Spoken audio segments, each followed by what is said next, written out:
Welcome to Mindful with Minaa, where we explore how mindfulness can enhance your relationships and well-being. I'm your host, Minaa B, a licensed social worker, mental health educator, and author. Through insightful discussions, I will guide you towards self-awareness and self-efficacy, empowering you to effectively manage your relationships, reduce burnout, and be more present with yourself.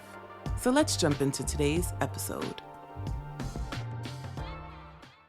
What's up, Mindful community? Welcome back to another episode of Mindful with Minaa. This is going to be a bittersweet episode because this is actually my last episode of the year.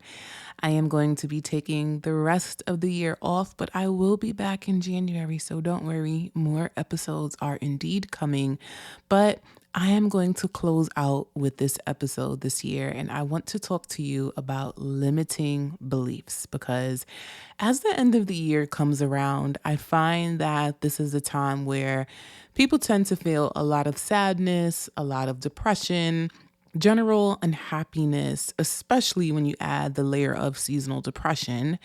When you incorporate those emotions, this is a time when people start to become reflective of their year or even of their life. And sometimes if life didn't go the way you hoped it would go, it can bring up a lot of grief. It can bring up a lot of sadness. And sometimes it can distort our reality. It can make us view ourselves in a very negative way. I want you to take a moment right now to be reflective and think about how you feel now that the end of the year is here.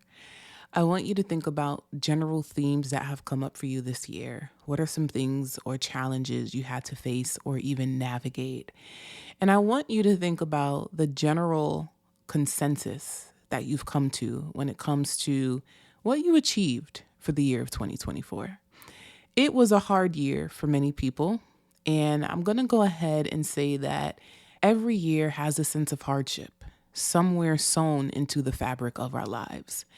And so you overcame 2023, you overcame 2022, you overcame 2021, and you also overcame 2020, which was a big year for all of us. And so here we are at the end of 2024. And I want you to think about the many ways you also have overcome adversity and hardship and different obstacles. And I want you to take a moment to really think about the stories that you've been telling yourself regarding some of the hardship that you faced. And I also want you to take a moment to think about the story that you're telling yourself as you prepare to enter a new year. Because this is also a time where people start to think about their New Year resolutions and the new person that they want to become and the new things that they want to start, because we've told ourselves that we can't start in June. We can't start in September. For some odd reason, we have to start everything in January. Why? What are you waiting for? So for today, I want you to think deeply about the stories that you are holding on to that are interfering with your ability to have a sense of joy or a sense of meaning and fulfillment in your life. Maybe you've been telling yourself for the past few weeks or even throughout this year that you're not good enough. Or maybe you've been saying things like, I'll never succeed, or even, it's too late for me to start. And so now you're telling yourself, I have to wait until January 1st. I want you to think about how these beliefs make you feel. Because here's the thing, we tell ourselves these stories as if they're facts. But here's the truth, they're not facts at all. They're literally stories that we make up. And we don't realize that those stories are actually impacting our sense of self. They're impacting our self-esteem, and they're ultimately impacting our mental health. So as I dive into today's episode, I want you to be thinking about the limiting beliefs that you've placed on yourself this year and how you can go into 2025 reframing some of those beliefs. But first, let me define what I'm talking about. A limiting belief is an assumption or conviction that we hold about ourselves, the world, or even our abilities. They're often rooted in past experiences, cultural conditioning, or even our deepest fears. These beliefs act like invisible barriers and they shape our actions and decisions, sometimes without us even realizing it. So, for example, if you believe I'm not smart enough, you might avoid opportunities that could challenge you or lead to growth. Or if you think, for example, relationships always end in heartbreak, you might actually self sabotage when you start to get close to someone. The tricky thing about these beliefs is that they often feel so true because they've been with us for so long. Another thing is they start to feel true because we engage in a cognitive distortion called generalization. So we say, well, if it happened once, it will most likely always happen. So maybe there was a time where a relationship ended in extreme heartbreak. But that doesn't mean every relationship is going to end in heartbreak. It is possible that you may actually enter into a healthy, nurturing, loving relationship. But just because you have had failed relationships in the past, that doesn't define your future. You may also have experiences where maybe you really weren't the smartest person in the room, and that's also okay because there's a time in life for you to be a teacher, and there's also a time in life for you to be a student, for you to learn, for you to consume, for you to take things in. And by learning and nurturing your intellectual health, you can now take on new opportunities with the newfound language and knowledge that you have around a certain topic or thing. And so we have to be very, very mindful of the negative scripts that we tell ourselves because those negative scripts tend to be the beliefs that we hold on to. And I want you to understand how these limiting beliefs can influence you and impact your mental health. The first thing is limiting beliefs can impact your self-perception. If you believe you're not good enough, you'll likely see every challenge as proof of your inadequacy, even when it's not true. This is happening a lot in our current society where a lot of people are walking around feeling powerless. People are allowing external circumstances to define their locus of control. So instead of saying, this is a challenge that I can overcome, what I see happening, especially on social media, is this is a challenge. Somebody move it out of my way, please, because I am inadequate. I do not have the skills or the capability to problem solve. Problems should not exist. I do not have the ability to deal with problems. And so people, systems, institutions, those things have to fix the problems for me because I am so powerless. I am so inadequate. I am not smart enough. I am not good enough. There is no way you can expect me to be able to problem solve, to be able to come up with solutions. Let me tell you this. The more you move through life, perceiving yourself as a powerless person who is not capable of finding solutions or problem solving or even having the capability to do something better for yourself, you are going to be unhappy. You are going to have chronic anxiety. You are always going to be in a state of depression and you are not going to be happy with your life. As people, one of the number one things we have to understand is there are so many things that we cannot control in life. But you as a person, you have choice. And you get to figure out what choices you want to make for yourself. Are there things happening in our society that are bigger than us? Of course there is. But what we're not going to do is sit here and paint a picture and believe that we are so powerless that our happiness and our mental health and our ability to cultivate joy is no longer a choice that we have. That is not true. So, what I want you to do is I want you to start thinking about the negative scripts you keep telling yourself about your own self-perception. How do you view yourself? I really want you to take a moment to think and ask yourself on a scale of 1 to 10, where does my level of self-efficacy fall on this spectrum? According to the American Psychological Association, self-efficacy refers to an individual's belief in his or her capacity to execute behaviors necessary to produce specific performance attainments. Self-efficacy reflects confidence and the ability to exert control over one's motivation, behavior, and social environment. So on a scale of 1 to 10, Do you feel like you have high levels of self-efficacy where you believe in your ability to attain certain goals? Or do you feel like you fall on the lower end of that spectrum where you tend to feel inadequate and you often find yourself feeling very helpless in difficult situations? That might be a sign that you have low levels of self-efficacy. And I want you to do the work of figuring out how you can get your self-efficacy up to the number 10.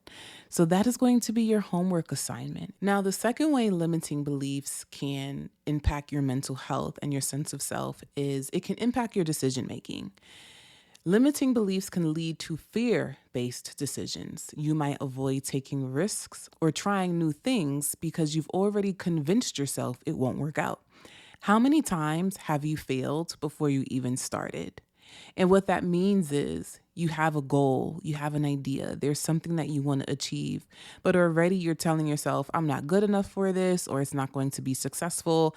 And you ruminate so much on how this thing is not going to work out that you don't even start it. And as a result of that, well, the business failed before you could even launch it because you didn't even put it out in the world. Or that project didn't come to fruition because all you did was talk badly about yourself before the project could make it out into the world for other people to see it. So I want you to be thinking about how you can be carrying these negative scripts that are often rooted in fear-based thoughts. And those fear-based thoughts now interfere with your life. It interferes with your livelihood. It interferes with your dreams and your ambitions and the things that you want to accomplish for yourself. So I want you to be thinking about different risks that you can start taking as you enter the year of 2025. The third thing is our relationships. Limiting beliefs can show up in how you connect with others. For example, if you think, I'm not lovable, you might settle for unhealthy relationships, or you might even push people away. This goes back to self-sabotage behaviors. We don't realize that the beliefs that we carry impact our actions. And so if you think you're not a lovable person, there's a strong likelihood you might show up in a relationship as someone who is difficult to love. And what I mean by that is because you fear connection, you do things that self-sabotage connection, and therefore it makes it hard for people to love on you. It makes it hard for people to even want to be in relationship with you because you display certain characteristics that honestly, some people may not want to deal with or even be around. And so this is not to induce a feeling of shame. This is for you to really digest truth and be self-reflective enough and mature enough to say to yourself, you know what? When I think about that past relationship, these are some things that I did, and those behaviors were attached to these negative thoughts that I was having. And I need to forgive myself. I need to show myself compassion, but I also need to do some work on reframing the way that I think, because I can see how it's manifesting in the friendships or even romantic relationships that I'm trying to form with people. And at the end of the day, your healing is your responsibility. I cannot crawl into your mind and change those negative beliefs for you. And at the end of the day, when we're trying to form connections with people, you have to remember your actions are going to land on someone else. So the more you are living in a sense of self-sabotage, somebody else is going to get impacted by that. And remember, all relationships require consent. And so if you are coming into a relationship with someone and you're projecting and you're engaging in just behaviors that are really, really hard to sit with and handle, people have a right to decide if they want to be in a relationship with you or not. And so I want you to be thinking about how your beliefs and those negative scripts are impacting your ability to form healthy connections with people. Now, here's something I want you to understand about negative beliefs.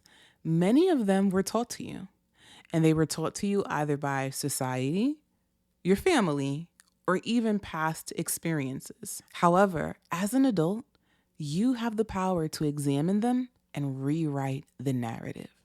So I'm going to give you some tips on how you can start reframing these limiting beliefs, because reframing is the process of challenging a belief and replacing it with a healthier, more empowering one. And the goal here is to remember your power.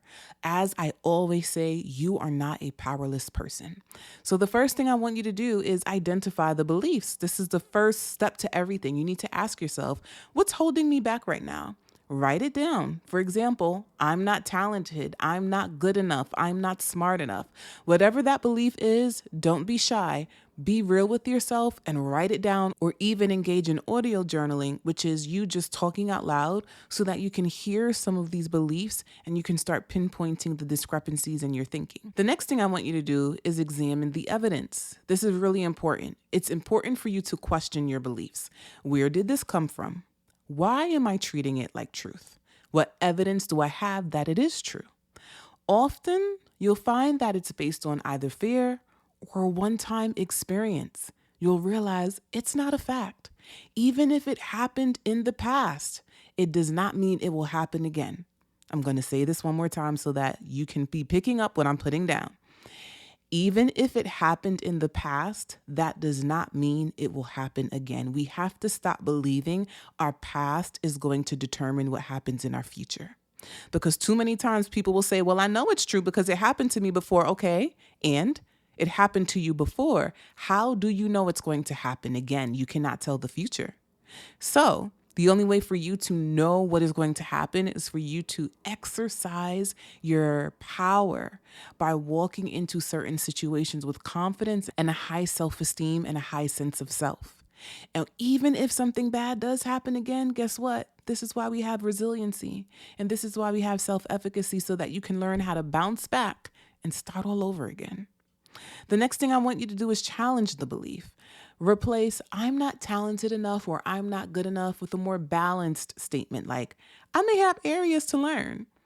This is a part of life that I'm still trying to grow in. And so one of the things that you have to remember is that you're not perfect.